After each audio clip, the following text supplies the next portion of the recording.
Enough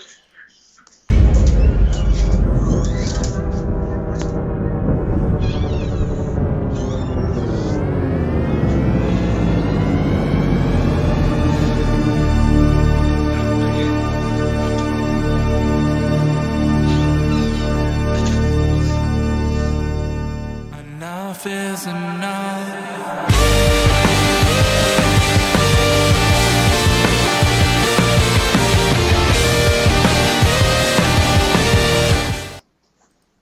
Hey guys, welcome back to the No Holds Barred Network with another episode of Under the Ropes. I'm your host as always, the EVP of Giggles, the Heartbreak Chick, the Queen of the Indies, Tiffany. And today I'm really excited because I feel like this was coming. I had to get the last member of the Rejects. We got Reed Bentley. How are you? Doing good. How are you? I'm good. I'm so excited for this interview.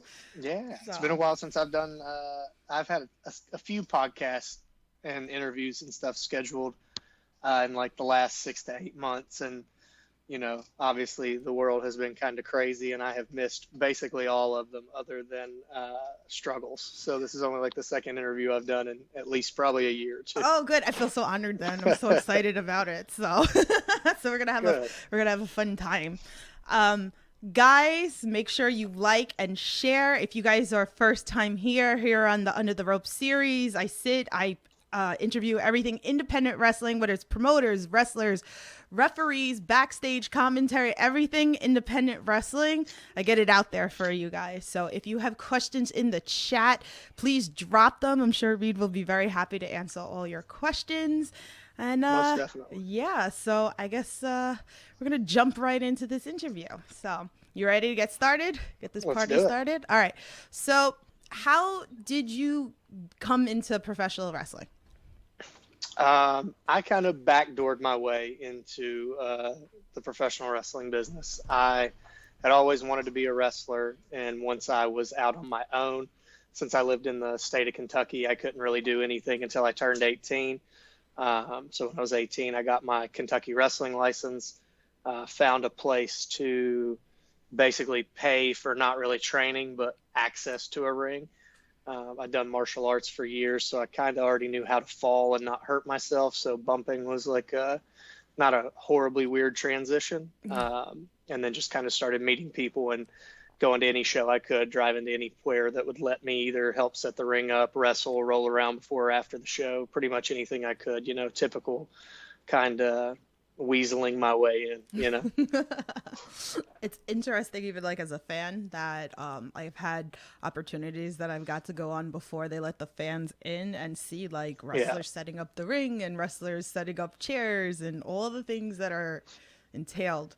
It was definitely like I even would go to like Ring of Honor shows in the Midwest when I was in high school and would like help set the ring up and stuff before the show. I was still paying for a ticket, you know, but I would be like, hey, can I like, you know, help set the ring up, just so I would could touch a wrestling ring, you know, or like learn how does it go together, like literally anything like that. I was there for. I would stay till like 2 a.m. after the show, like breaking down rings and stuff with like Hagedorn and Bobby Dempsey and all these guys, you know, like they were just like, you know, happy to be there kind of. And I was too, you know, so it was, that was like the first time I ever really got near a ring, you know, even before training or anything. Yeah, you got to pay your dues as they say, but it's got to be like really cool to kind of even experience that, like being a fan and even wanting, like you said, to touch the ring. Oh yeah. So that's gonna be like a cool experience, and now here you are. 11 years later. 11 years later, and you scare like the people like me, like with all the death matches and all. I mean, I love it, but I still get scared with some of the stuff that you guys do. So kudos to you guys. yeah. I mean, that's the goal, right? Yeah. Okay, so for a fan that's never seen you before, what's a match that you would recommend them to watch of yours? I don't know. Probably there was a match that John Wayne and I had against each other for IWA Mid-South back in, I want to say, 2015. Or no, 2016. I think it was Blood Feast, 2016, the Thanksgiving show.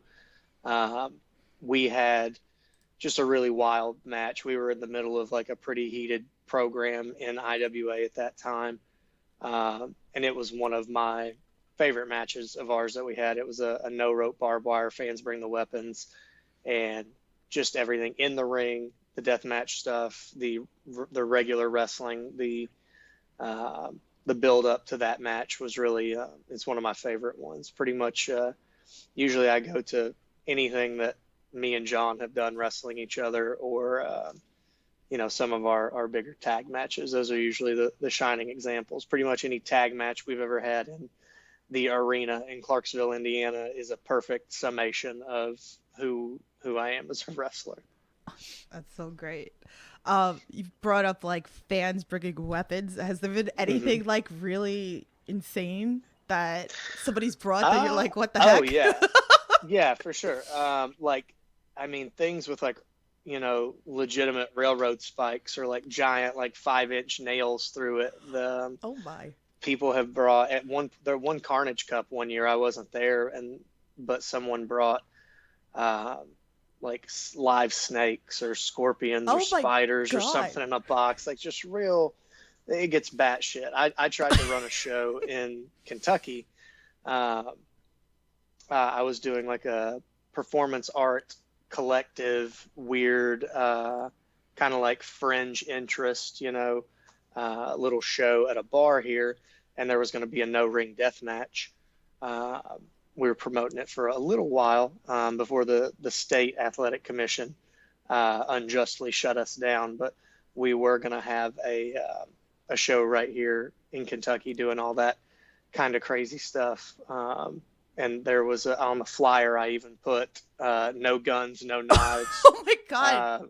No guns, no knives, no cops was the tagline for the flyer, pretty much, because some places like rural shows, in Alabama or like some of these, like, Kentucky is not by means not it is backwoods, I'm not saying that it's not, but like you go to some really off the beaten path kind of places down south, and people are, they're carrying weapons on them at all time anyway, before they're coming to a wrestling show, before they know it's fans bring the weapons match, they've got something on them already. One place even advertised like no explosives, like someone was going to bring, I don't know what they thought someone was going to bring to a fans bring the weapons match, but there's definitely been some wild stuff. That's crazy that you have to actually write that in the flyer. Specific, it's humanity in general at this point. You kind of have to spoon feed everybody everything. Wow.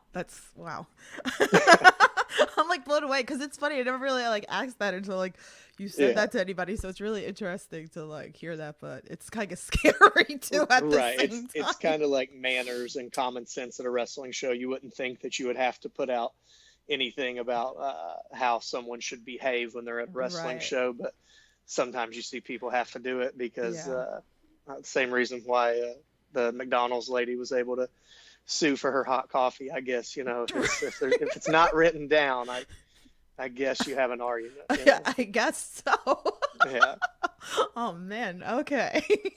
So I have an early fan tweet here from our friend Metal. He's got 3 questions for you. He's a big fan. Okay. So his first one is, what moment in wrestling history or in your personal life got you interested in becoming a professional wrestler? I wouldn't say that there was any like one match or one moment, but I know the moment when I realized I wanted to be a wrestler was in 8th grade. It was like math class, it was pre-calculus or algebra or something, whatever it was that I was taking in 8th grade. And we were doing like an icebreaker thing of everybody get to know each other. And we were doing these note card things where you had several questions to answer. You wrote your answers down on the note cards, you passed them in. And the teacher would just read them off, like, okay, this person says they would blah, blah, blah. One of the questions was, what do you want to do with your life? Not what job do you want to have when you grow up? Where do you want to go to college? What do you want to do with your life? And when I heard the question phrased to me in that way, the only thing I could think of was I really want to be a professional wrestler. It wasn't just like, a pipe dream or something you say like, oh, I want to be a wrestler when I grow up. Like I really like wrestling. Right. It was really something where I wasn't just like, I was truly obsessed, like to the point of, a legitimate obsession. It Right. was something I had to do, something I had to, and especially like that day, for example, in 8th grade, the teacher's reading them off and she says, this person wants to be a professional wrestler, and the whole room like erupts in laughter, like Aw. what an absurd thing, for someone to want to be, right? And it was, I definitely had a chip on my shoulder when I started of like, doing it for myself, but also to definitely prove a point to, Right. just like anybody, anybody who's ever been told that they couldn't do something, wouldn't do something, when you have that little bit of spiteful, spiteful fuel in you to do something, it kind of pushes you a little bit Right. more than the average person. Kids can be cruel sometimes. Yeah. Really can. But here you are, and now you can kind of like stick your like tongue out at them. Like I can't really say anything. It's stupid. Wrestling is really dumb. Like it's ignorant. So I mean, like they were right to laugh. Right. But it's professional wrestling is ridiculous. Yeah. It's the dumbest thing ever. I feel like a lot of people say that they come on here and say that. It really is. Like when you're self-aware of it and you're like, but I'm in it now. Right. Like I'm doing it. I can't throw the last 11 years of my life away now. I got to just keep doing it and make the best of it. Right. Alex Colon actually has come on and talked about things like that too. So that's been fun. It's so funny to hear like everybody's thoughts with it, especially with deathmatch wrestling. So it's definitely different. It is, and this is why we love it, and this is why we talk about it here. So Metal's next question is, which Japanese superstar would you like to face, and what kind of match would it be? Well, I'm a huge fan of Misawa, but honestly, I think if I had to pick one Japanese talent, it would probably be Dick Togo. Like of all time, is who I would love to be able to have a one-on-one match with. And what kind of match would it be? Just a regular death match. Yeah, just a regular old pro wrestling match. We can get crazy if Dick so desires. And his last question, which actually I was going to ask you about this, so I'm glad that he brought this up. Who came up with the Rejects trio, and why the name The Rejects? So originally myself and John Wayne were tagging at IWA and several other places. Our name was originally the Tryout Show Rejects because we had both done tryout shows for IWA Mid-South. He had done one in like 2008, I think, like the first one or one of the first two that they did. And I had done one a couple of years later, 2010, and we had both not been brought back immediately after our performances. They were not winning performances on the tryout show, So, and there was a guy in the central Illinois area who would like report on wrestling and like go to shows and stuff. His name's Crime Fighter. He had called me a tryout show reject, Reed Bentley here with not that great of a match, something along those lines, like burying me in a review of a show in Illinois. And the fact that he tryout show reject Reed Bentley always really stuck with me. And then once John came back to IWA and we started tagging and we made that connection, we realized like, man, we both did tryout shows, different years, but both kind of had a rocky start into IWA itself, and we both had our first death match, first real death match at King of the Death 2011. So we were like, man, we were kind of cosmically linked, whether we realized it or not. So we thought Tryout Show Rejects was a great name, and when we started going other places, obviously they didn't really care about the tryout show connection to it, so we dropped that part and just became the Rejects because it was simple and easy to remember. Oh, I love it. This is great. Yeah. What's the best and worst part of death matches?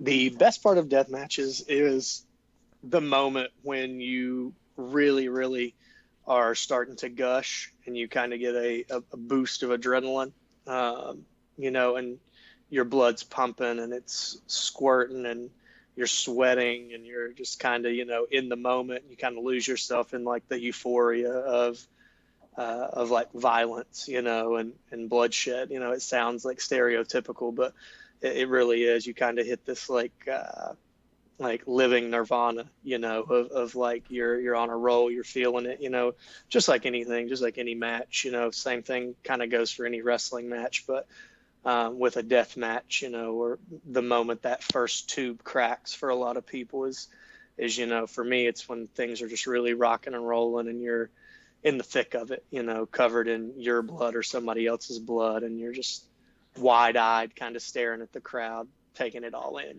Yeah. Oh my goodness. Guys are crazy. Yeah, most definitely. I know Orange said that the worst part was the shower after. Oh yeah. The worst part is 100% the ride home. Flying back home is great, but that's not always an option for us, depending on what show we're doing and where we're going. So if it's a show where you got to drive back home, it's miserable because everything starts to tighten up, and no like shower at a venue, like 1 out of every 100 venues I've ever been to that has a shower has a good shower. And same thing, like most of the people that you find yourself associated with in wrestling, when they're like, hey, you want to come back to my house and take a shower? And then you get back to their house and you're like, I don't want to take my shoes off in your house. I definitely don't want to shower here. So, you're driving home like sore and stiff and covered in wounds that are not quite closed up. So, which on the convex, like when you do get home finally, and take that shower, it's like bittersweet, because you're like, okay, I'm going to get cleaned up. I'm going to be somewhat back to normal here soon. Oof, you guys are crazy. Oh my God. I know, Brandon Kirk and Casey and Paro at the No Peace Underground show. She told me that they were like crossing the street to go shower, and they're like walking around in blood, and that people were like looking at them like they were weird. Yeah, that's one of the fun parts always too, is I've never been a person to walk around any longer than I need to, covered in dried blood. But when you do have those moments where you come in contact with the general public before you get cleaned up, I've always wanted to know what those people think. It must be. So you never had that somebody come up to you like, why are you covered in blood? Or like, is this like odd? Like, of course, like we would know. A couple of times, we've had like, did you guys just get into a fight, or something like that? A lot of times wrestlers, I feel like when we're in groups, I've gotten are you guys in a band a lot. That was a common thing, like, I guess it's just like a group of like, 3, 4, 5 people who are like unconventionally dressed, and I guess wrestlers are just we seem eccentric even when we're not at wrestling shows, so people usually think we're something, if we're in a band or we're pro wrestlers or whatever it is. But I would just love to be able to like ask one of those people, be on the other side of it and just see their like, what do they really think is going on in there? How many times have the cops been called on us when we leave a gas station? Oh no. When we like all walk out covered in blood, Oh no, I can't even yeah. But even like a band, like I'm trying to, well, I guess I've been going to the wrong bands, but okay. Right. Good Cop, Bad Cop Wrestling Podcast is in the chat. He says, sorry, Tiff, best they can do this week. LOL. Okay, so he likes to do his anagrams with every wrestler that comes on the podcast, so just get ready. He said, with Reed Bentley being an anagram of Bleed New York Reed, he goes, what's the most you have bled in a New York wrestling match? I have actually never wrestled in the state of New York. I have wrestled in Jersey countless times. I've been able to spit and hit New York, but never actually wrestled in New York proper or in New York City. So, oh wow, yeah.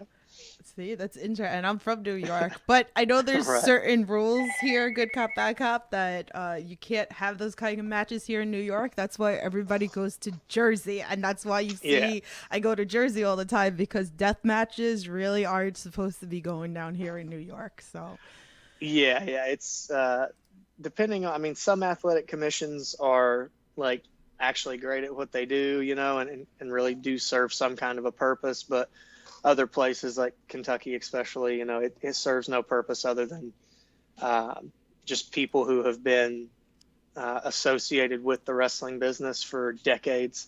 It allows them to like keep their fingers in it and like have control over what goes on. A bunch of people who have like, never taken a bump, deciding whether or not what we do is like should be regulated, and they don't do anything that actually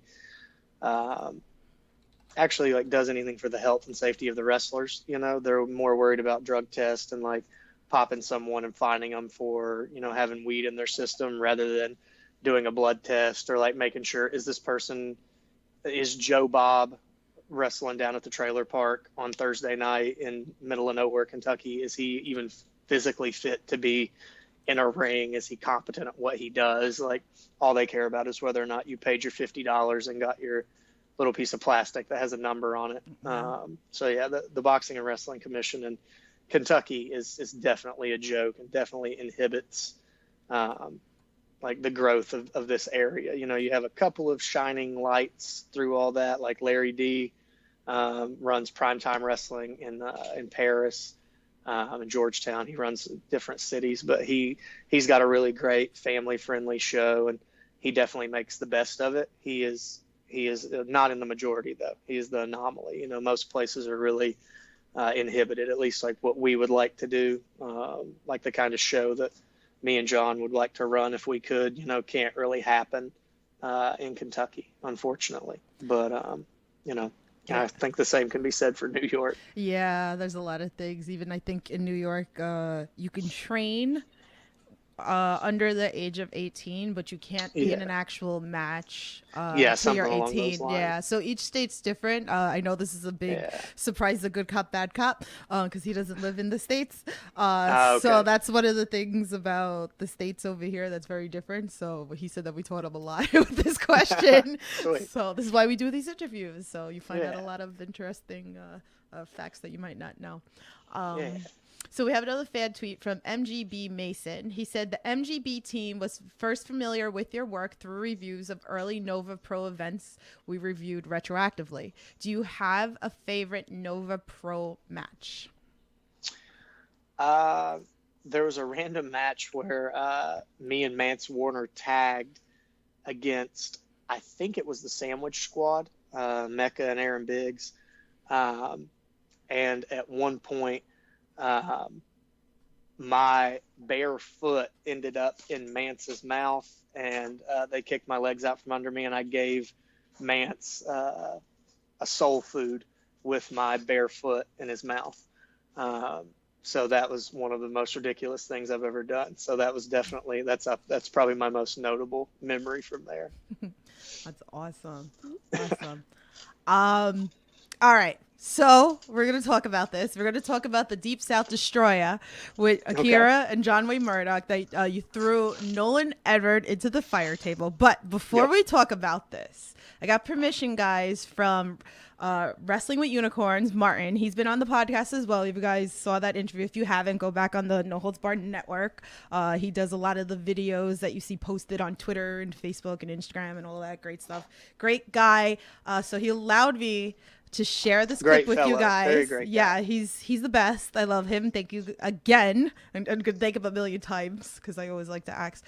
So if you guys are listening to this on audio, please go back to the YouTube version or the Facebook or the Twitch or Periscope, whatever version you like to see this video. I'm sure I'll post it on the No Holds Barred Network Twitter as well. But if you didn't see what I'm about to talk about, here we go.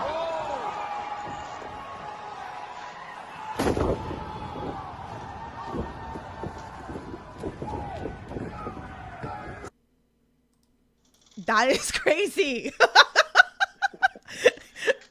Wow. I love it. Like, I must have watched this about like a bunch of times yesterday when he sent it to me. Just another day at the office. Just another day at the office. Yeah. So how did you come up with this? I mean, now you're doing fire too, like just a lot with the whole collective. Right. So. Well, John has been doing the Canadian Destroyer for, like over a decade at this point. He he was probably the first guy to do it other than PD Williams. He saw PD do it at one point. I think he's from Tennessee, and he would go to like TNA tapings and stuff. And like as soon as he saw it, he's been doing it on shows that he was on since he was, God knows how old. And we really just thought it's an awesome move. It still gets a great reaction. People love it, even if it is certain versions of it are a little overused maybe at certain points, but what isn't in wrestling. We decided to just really kind of make it a little more intense, throw me under there for the power bomb assist into it, to throw him through with a little more oomph. And then once Akira was added to the group, begrudgingly, I will added to the group, we had to figure out a way to get him involved. So I let him steal some of my thunder, and help throw John's big ass over for the Canadian. And we just decided if we were going to throw anybody through a table that was on fire, it was definitely going to be Nolan. So. It was funny when me and Martin were talking about this spot yesterday.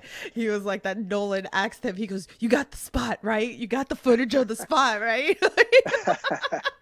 It was, that was very fun. We were the last show of the collective that day. So it was a good way to end things, I think. Good way to end the day in the shows. Yeah, I remember it was late. I didn't get to watch it, so I made sure that I watched it the next day. But I really wanted to see your match the most, so I think I started with at the ending because that's really what I wanted to watch the most out of that whole show. And I was like, oh my goodness, it's like the fire, like it's a lot. I've messing with all the fire. Brandon Kirk at ICW got thrown into fire, and I was like, oh my goodness. And then to actually see like the burn after, like ow, like like that's what a lot of people seem to take for granted, is because the word fake was thrown around so long for so many years, and mainstream wrestling to the outsider, has always seemed kind of cartoony, so someone is always looking to devalue whatever it is you do or whatever, anything they see. Everyone's looking to shit on something, or find some way that it isn't as cool as everyone makes it out to be. But, 95% of what we're doing is very painful, and there's always, an after effect to it, even the simplest things, so it's, especially when you look at death matches or hardcore wrestling or anything, where just the ring itself, some of the most gruesome injuries I've ever seen have just been from parts of the ring itself, like Parnell ripping his mouth open on a turnbuckle, they're just the things that are already attached to the ring, can hurt you very badly without interjecting, weapons and extra bravado. Yeah, I always tell everybody, I could never get in the ring and do it, so it's like I appreciate that, everything you guys do for us. And fake, it's fake, like the storyline, and you guys are trained on how to do this, but the injuries and the stuff you do aren't fake, and you guys get really hurt, and it's a lot. But I appreciate you. So we appreciate your appreciation. I always say that we literally can't do what we do, without the fans. Even if we're in an empty arena and wrestling in front of no fans, at the end of the day, it's a product that's going out to someone somewhere, to the viewer. So it's wrestling matches may sometimes be masturbatory for the people in them, but at the end of the day, they're always, you're serving the higher purpose of the crowd, the fans, at the end of the day. Yeah, I love it. It's fun. And then the interaction that I have it was I think it was the standalone show that I talked about it with John, that he threw Akira into me like at one of the shows. And then I have like the fake barbed wire, or whatever, the chains. I actually have it in a little memorabilia piece. I was like, okay, this is like a moment. John talked about it. He goes, those are the moments. He goes, you got a really cool story, he's like, to talk about with it. So I love that. I love being front row at all these shows and interacting with you guys. It's a great thing. It's been the hardest part about COVID for us, 100%, because wrestling itself, indie wrestling it kind of hit a high in 2020. Like people really, you saw how adaptable a lot of people in wrestling are, and a lot of people, all the boys and girls and non-binaries have really made, the most of the situation. Like wrestling is kind of, in my opinion, more booming from my perspective than it was, the year before. So, but the hardest part about all of that is the lack of, or the lesser fan interaction. For a long time, there wasn't a match that me and John had where we didn't go pull people out of the crowd and pick them up and use them as battering rams to hit our opponents. That's like one of our favorite things in the world to do. It's like our, Bret Hart putting the sunglasses on the kid, like that's our thing, is like, who wants to kick this dude in the face, like who wants us to pick him up and throw him into this guy, we love that, all the interaction, fighting in the crowd. There's been plenty of times where I would never even hit the ring in a match that I had, we love fighting out in the people and using them, like you said, throwing people in people's laps, and like you said, we just really want to give somebody something to talk about when they go home. Anybody can watch tackle arm drag, leapfrog, go fuck yourself. Like anybody can, anybody can watch that. Not that there's anything wrong with that, but you can only see that so many times on a show before you get bored. So we really kind of always prided ourselves of being the one thing that was going to hopefully be different, or even on a deathmatch show where everybody else is doing what we're doing, going to be different and enough in some way that people remember it when they go home and talk about it, and hopefully look back on it somewhat fondly at the very least. Oh, that's why I always tell people, like, independent wrestling is so much different than watching mainstream, because it's got that intimacy, I feel like, that you get to interact with the wrestlers or referees or managers. Like, I'm out there, I'm arguing with managers for the hell of it, just for the fun of it. Like, I hate... That's what it's supposed to be, Why would you pay for a ticket to just come to a show and sit on your hands, Like, some people are less outgoing than others, of course, but... I've never understood people seemingly being miserable at a show that they paid to be at, Yeah, no, I definitely, I've had that where we've had Lucky 13 on, and there was a guy that was sitting by us, and he fell asleep, and Lucky 13 was trying everything to try to get him up, screaming into his face and stuff. He got the camera to record of. It was one of the most funniest moments. I've had those moments, It's like rude, but I don't know how you fall asleep during wrestling. Like, I don't understand it. And like you said, I get some people aren't going to be as loud. I purposely be loud and interact because it makes it more entertaining for me. So it's already entertaining, but how much more entertaining is it going to be if I'm going to start heckling a heel or something, it just makes it more entertaining. And again, this is why I preach independent wrestling. It's great. Let's talk about ICW. I love ICW. It's one of my favorite promotions around. We've had Danny DeMonto on. I've had. Sorry to hear that.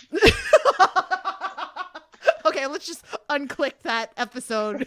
I didn't really have it, guys. No, that was a fun episode, guys. Go check that episode out too. So, you've had a lot of matches. We got ICW going on this weekend too. But you've had matches with Atticus, you've had Orin, Eric Ryan. Is there someone that you haven't faced yet that you would love to face at ICW? Well, I'm pretty excited for this weekend because I've never wrestled Schlack one-on-one, so that is a first-time match that'll be happening in Florida. That's one of the few people that I've never wrestled one-on-one. Out of anybody left in ICW that I've not wrestled yet, I would love to wrestle Nolan one-on-one there for sure.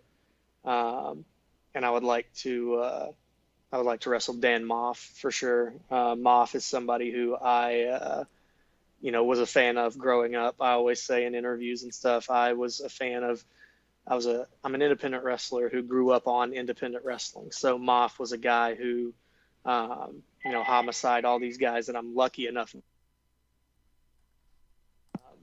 are guys that I looked up to, guys that I paid for DVDs and paid for tapes that they were on, and crushing it, 20 years ago, and they're still here and they're still doing it, so definitely two of the ones I'm more excited for, especially after I watched Moff and Nolan wrestle each other in Pit Fighter.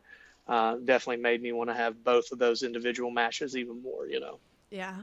Guys, definitely Pit Fighters on Friday, and No Holds Barred 10 is on this Saturday, so make sure you guys go check that out.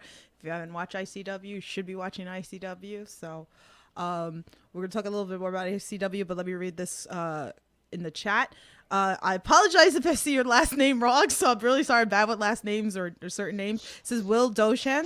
The night we met you guys fighting outside of FIP was the wildest match I've ever reffed. Hope you guys are well. Thoughts on how the dry ice match with Marcus came about, and did they come to you with the stip? Hey Will, how you doing, man? That was a very wild match. Me and John have wrestled the Hooligans about 1,000,000 times. Hooligans and the Viking War Party, and FIP was one of the places we did it. That's another brawling out in the street, literally shutting down traffic, things like that. Like you can only a handful of people, can say that they've done things like that in their life. So that's why those moments for me always stick out. And as far as what was the second part of his question? Did they come to you with the stip? Oh yeah, the dry ice. Yeah, so Marcus actually hit me up because this was early Game Changer, and he wanted to do something. We knew we were wrestling each other, and we knew that if we're going to fight each other and we're going to maim each other, we wanted to do it, under our own terms, and we wanted to do something different. We wanted to do something that either hadn't been done in America, had never been done. And I believe Marcus was talking to Robles, and Robles, I think, had suggested dry ice and box fans. I think that was like a match that had happened in Japan at one point. Those two stips put together, like open metal fans and dry ice, and dry ice had never been done in America at that point. And I guess, Marcus he hit me up and was like, so, what do you think? And I said, yeah, 100%. Yeah, let's do it. Sounds great. It's awesome. It's never been done here. Let's make history. Let's be the first to do it. And then he tells me shortly after that it had taken him like a week of Robles trying to convince him to do the match for him to even hit me up. And then he hits me up and I'm in 10 seconds. Like, yeah, sure. Let's do it. It sounds, Right.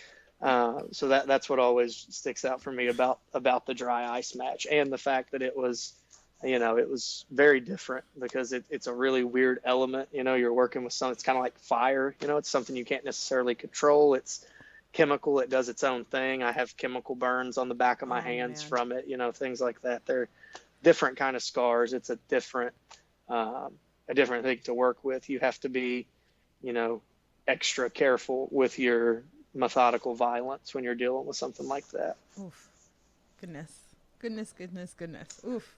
So with that being said, how are you preparing for this weekend with Schlack and Atticus? Well, I mean, you've already faced Atticus already, so you already kind of like know what that's entailed. But like you said, you've never faced Schlack before. So how do you prepare? I think that there is not really much of a way to prepare for Schlack. Schlack is like a walking car wreck. He's like a walking 10-car pileup. So it's something that you kind of just fall ass backwards into, and you make the best of it.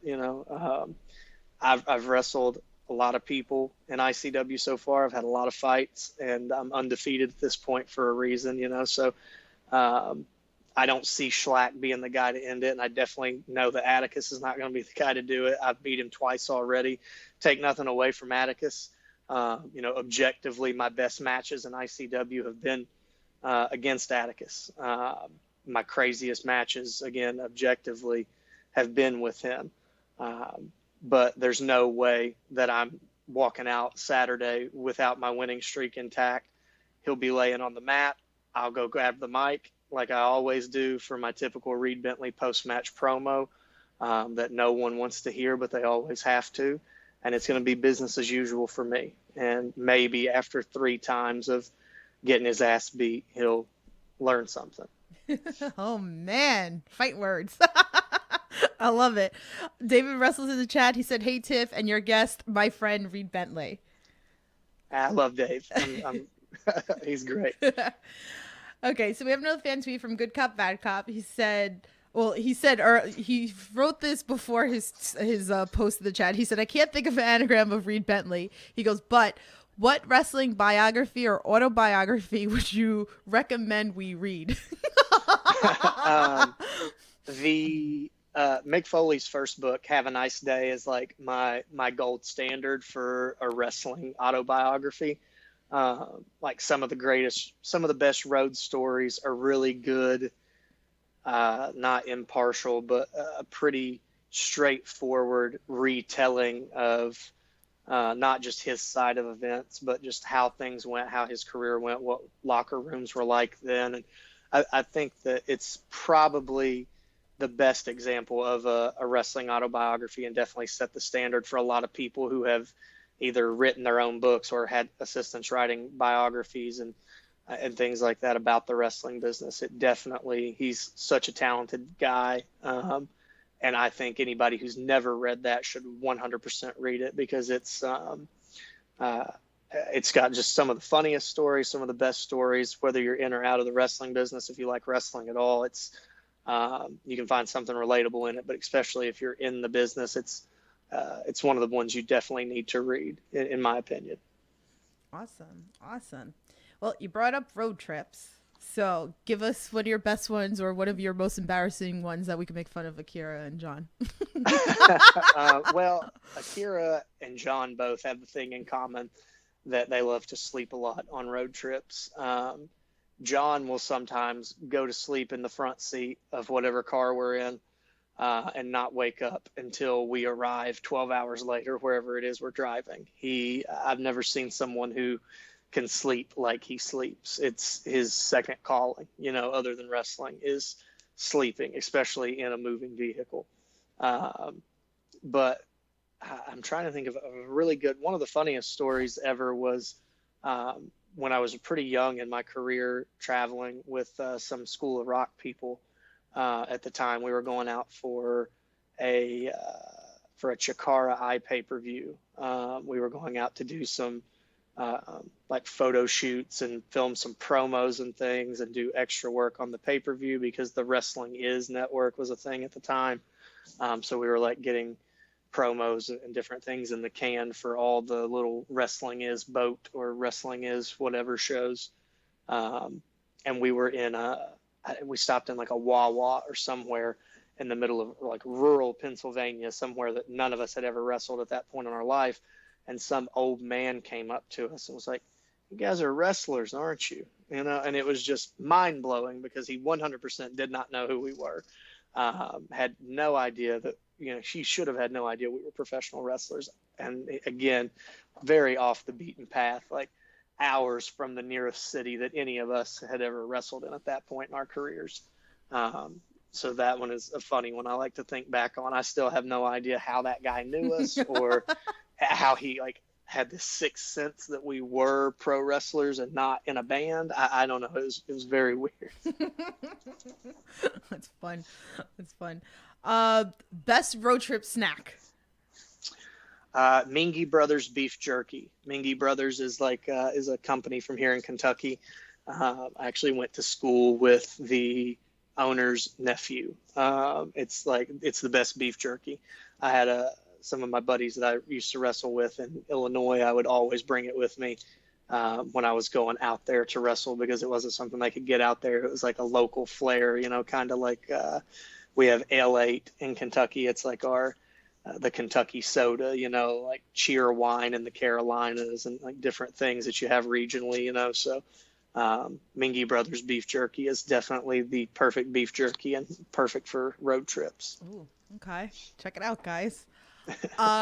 So obviously you've been in so many different matches, obviously singles, ladder, death match, all that fun stuff. Is there a type of match that you haven't been in yet that is on your bucket list? I have been trying to have an explosions match, either Oh, exploding no rope barbed wire, exploding ring, exploding corner post, whatever, for years. Like ever since I started actively or more actively doing death matches, I've wanted someone to book something like that. mm, It was almost booked at one point for me and John in a tag match, and it fell through. John was supposed to do explosions actually the first time we went to Mexico when we went to Zona 23. There was supposed to be him and Leviathan, the guy who was the Zona 23 champ.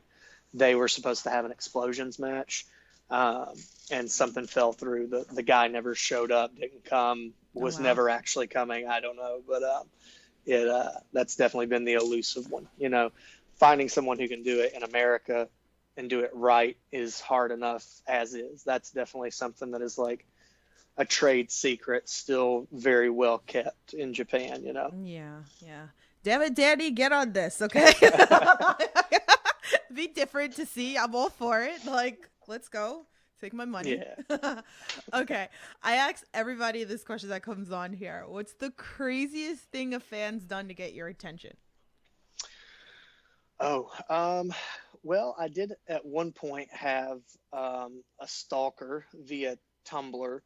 Um, this person was like a fan at a show in Iowa that I would go and wrestle at, SCW for Merrick Brave at the time. I was going out there, and she was very, very, I guess, like nervous to talk to the wrestlers and things. And she had an enormous crush on me that bordered on getting a little creepy, and I had found somehow through being tagged or my name being in it and me vanity searching or something along those lines, or someone brought it to my attention that she had this like burner Tumblr Mm-hmm. account where she was like posting about me and about wrestling and things. And she had came to introduce herself to me at the merch table one time, and like kind of like stumbled over her words or whatever. And I guess she was embarrassed. And the post that she made on her Tumblr that night when she went home was,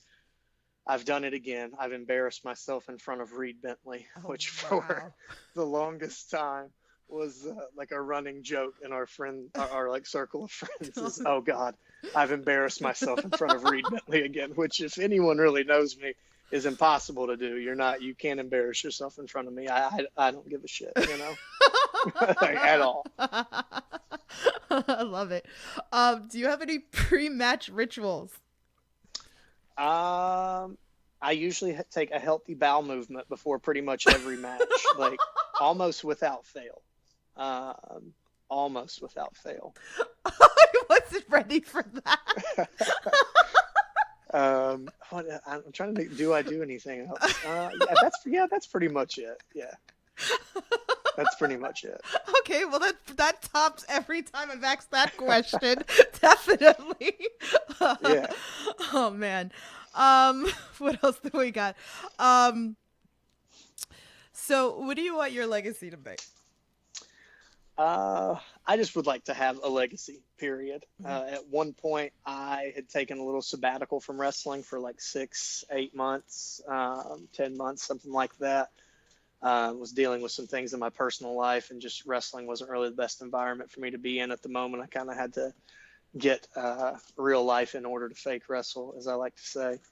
Um, and it was. I'm sorry. What was your question again? I'm losing my mind here. What was it you said? What do you want your legacy to be? Oh, and I would just tell people that wrestling is just a thing I no longer do. I wouldn't say that I was retired or that I had quit wrestling. I just said wrestling is a thing I no longer do, because you have to have a career to be able to retire. And I don't feel that as of yet I have done that.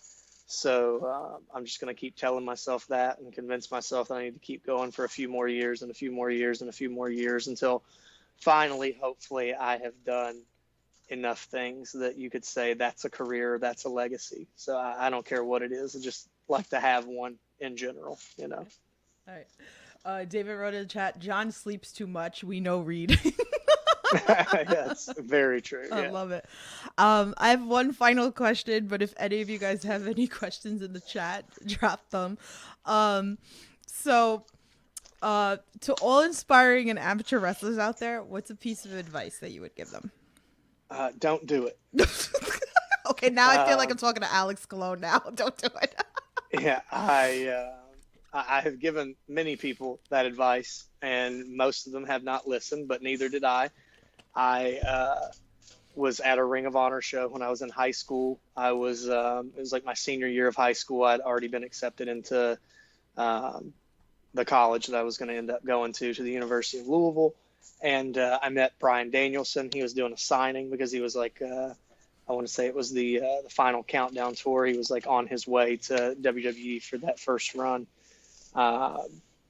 And just kind of did the typical thing that you do when you meet someone who you're a huge fan of. I was like, I'm sure you hear this all the time, but like, you know, I really, really respect you, admire you. I'm going to be a professional wrestler, and you are one of the reasons, you know, like you are one of the reasons why I am going to do this.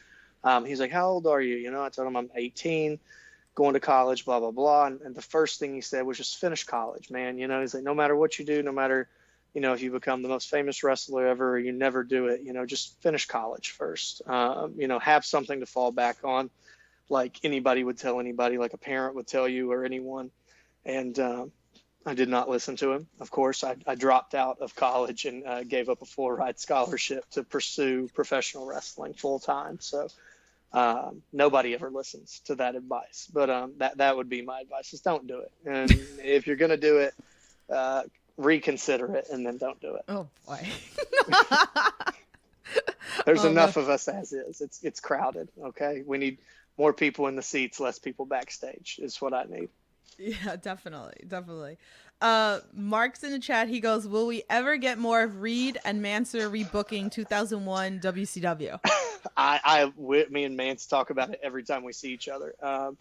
I would love that. That was one of the most fun things I've ever filmed, was me and Mance, and Alley Cat was there as well, because they filmed both those in one night. So she was just slightly off screen as me and Mance are filming, and then she tagged in and did one with Mance where I had a little cameo. Stuff like that is always the best when you're doing it like with your buddies, like with people you like, you know. So I would love to do that. I would rebook any show anytime with Mance. I love it. He's great. We gotta get him on the podcast. He's great. Ray's in the chat. He's looking for light tubes, I guess. No, I'm only kidding. He goes, love your take on this. All in respect, your story, brother. As someone still young in the business, have to ask, maybe down the line, could we square off? Of course, man. Yeah, I'll wrestle anybody. I never turned a booking down, you know, because of who I was wrestling. I've definitely turned some bookings down, but I'll wrestle anybody. Can you hit him in a light tube for me? That'd be great. Of course, yeah. I'll hit anybody with a light tube, too.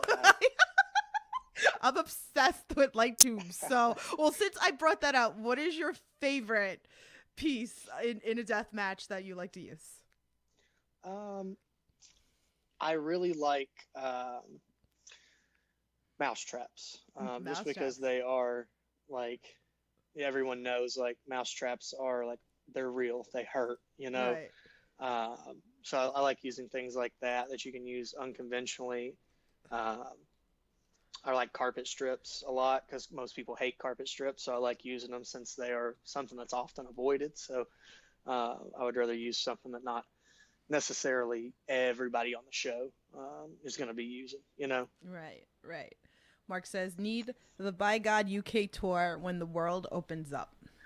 Trust me, man, I need that too. That is one thing that me and John have definitely talked about a lot, is making sure that we are everywhere, you know, that we are all over the map whenever this stuff gets back to normal. Yes, please go back to normal world. Do your part of what we need to do so we can go back to normal, and that I can continue going back to my weekly wrestling events and go see everybody and have you guys throw Akira into me and right. That's what I live for, and all that fun stuff, and ripping signs and all that fun. Right, yeah, exactly. Love it. So I'm excited again for ICW this weekend. You can tell everybody where they could find you. What else is coming up for you? Anything out there about you? My main central point for merch is Deathmatch Worldwide right now. I've got a singles page and we have a rejects page both through Deathmatch Worldwide. Some shirt designs on there that I've never actually printed up physically in person, so those are online available there, only there for the moment, as well as some old designs that I'm bringing back. It's really a good central hub, for merch. And then as well, me and John always are doing different runs of shirts that we'll have with us or sell online too, not just through the store. So as far as merch, you can always hit us up, DM us, tweet at us, until you hear from us, and we'll definitely get you something. Social media, I'm the Reed Bentley on pretty much everything. So if you don't already follow me, definitely give me a follow. I will not guarantee that I'll say anything interesting or anything at all. Sometimes I don't post for weeks or months at a time, but it makes me feel very important to see that I have a higher number of followers than other people. So please stroke my ego and give me a follow. Give some love, buy some merch, do all that fun stuff, support independent wrestling, as we always say here. So guys, that's gonna wrap up this episode of Under the Ropes. I'm your host, as always, the EVP Giggles, the Heartbreak Chick, the Queen of the Indies, Tiffany. Thank you again so much, Reed Bentley. I mean, kick some booty on this weekend. I expect to hear what you got to say on Friday when you win all your matches and all that fun stuff. So most definitely. But anyway, guys, stay safe and support independent wrestling. We'll talk to you soon.